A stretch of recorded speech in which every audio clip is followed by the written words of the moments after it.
Hello বন্ধুরা, welcome back to my channel. এই দেখুন, সকল বন্ধুরা কেমন আছো? আশা করি ভালো আছো, আমিও ভালো আছি। আজকে চলে এলাম একটা জিনিস দেখাতে। এই দেখুন, পাখিটাকে খাওয়ানো হচ্ছে। এই পাখিটা ঝড়ের মধ্যে পড়ে গেছিল। একে ভালোভাবে সুস্থভাবে বাড়িতে রাখা হয়েছে।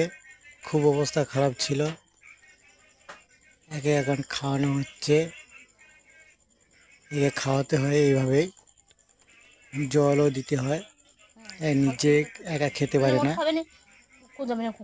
খুব ছোট্ট পাখিটা, শালিক পাখি, খুব ছোট্ট, ঝড়ের মধ্যে পড়ে গেছিল। এর বাবা মা সবাই বিচ্ছিন্ন হয়ে গেছে, একা, তাই একে বাড়িতে এসে খাওয়ানো হচ্ছে।